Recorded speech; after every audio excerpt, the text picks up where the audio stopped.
Hello and welcome to the Cryptocurrency News Channel. Today we're going to talk about the VeChain and the Vthor ecosystem, or the VeChain Tor ecosystem, and how each token is useful and how it plays into the Vthor ecosystem. We all know that first of all that every transaction on the VeChain Tor ecosystem requires a bit of Vthor to run. I forgot exactly how much, and they can always adjust it. So the more companies that actually come onto the ecosystem, the more partnerships they have, the more direct utilization of Vthor they'll have. And since VET generates Vthor, VET will be in demand as well. So think of like Vthor as the milk and VET is the cow. Obviously, since milk has value, cows also have value. Now, the amount of the price of Vthor will always fluctuate. How much they generate, they can always kind of tinker with as well. But VET will always generate Vthor, and because that Vthor price might actually fluctuate, companies that actually use VeChain will actually want to buy and hold VET to generate Vthor to use, because they don't want to buy this fuel in an ever fluctuating market. Like you would rather have oil derricks rather than buy the highly volatile price of fuel in any kind of economy, because having the oil derricks kind of ensures you that you'll always have fuel regardless of how expensive it gets to be. Whether if you don't have any of the oil derricks, you're at the mercy of the market. So that is definitely one incentive that like someone like Deloitte, BMW, or DNVGL will actually have to actually get VeChain tokens, to actually keep VeChain tokens. So they'll want to store VeChain tokens, which tightens the supply of VeChain. Now, VeChain is the smart money, right? This is their white paper, by the way. VeChain, VET, is the smart money or smart value in the VeChain Tor ecosystem, which is programmable and executable in smart contracts to carry on value, transferring along with commercial activities running on the VeChain Tor blockchain. Besides that, VeChain token VET can be discovered as the key element to build up links along dots in the ecosystem. So it can actually branch. Like two projects together using VET. But here's the thing: you will actually need VET to program and execute smart contracts. So there is another use for VET. It says programmable and executable in smart contracts to carry on value, transferring along with commercial activities running on the VeChain Tor blockchain. So VeChain is kind of like the network token. You actually need it to program and execute smart contracts.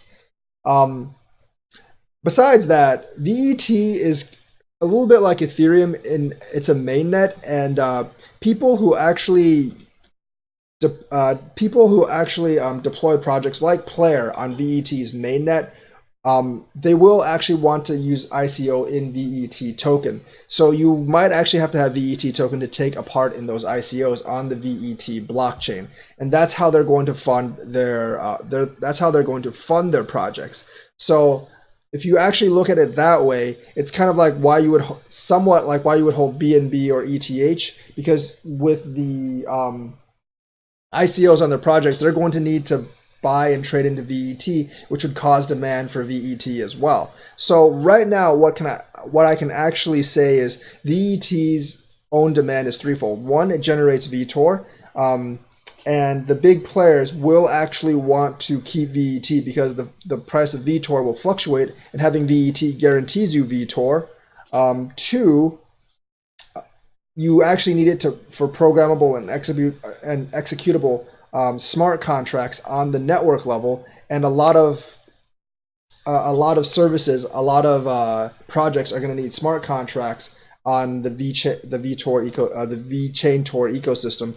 For instance, Deloitte will probably need them. They just moved over from Ethereum to VeChain, and I doubt they would have done that if VeChain didn't have smart contracts. And third, you might want those VeChain for ICOs and trading into ICOs, because ICOs are going to use VET to fund their ICOs on VeChain, and therefore VET will be a valuable commodity for projects like Player that come on VeChain.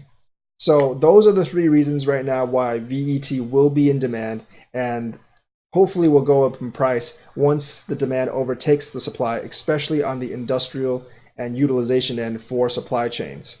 Vthor obviously is the other part, and that's kind of like the fuel that powers any kind of VeChain token. For instance, if you want to make a transaction on Player, you need Vthor as well. If you want to do it on the Deloitte chain, you need to use Vthor. If you want to use it on the BMW chain, you need to use Vthor, and all of those things. So in the supply chain industry, there's going to be a lot of transactions, so a lot of Vthor will be required.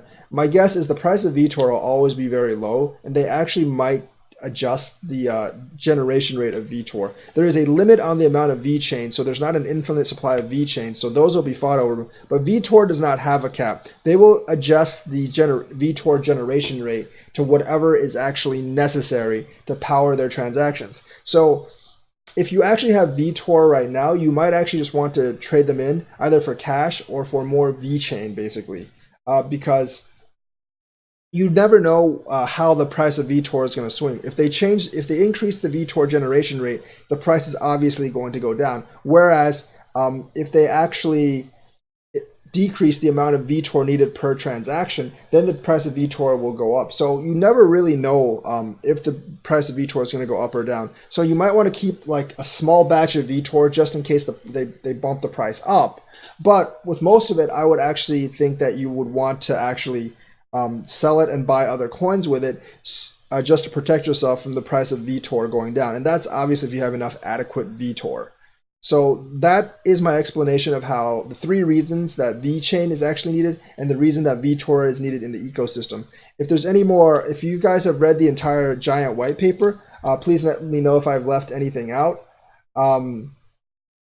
But I think that's kind of the gist of it. VeChain is needed, once again, for the generation of Vthor, smart contracts, and ICOs on the on VeChain. And Vthor is the lifeblood and the fuel that powers VeChain transactions. All right, that is my explanation and summary on the VeChain Tor ecosystem and why you need both coins. Hopefully that clears it up for some of you guys. And if I missed anything, please let me know in the comments. Check out my Twitter. It's in the description. If you like my content, please like and subscribe and retweet my content on social media. Thank you and have a nice day.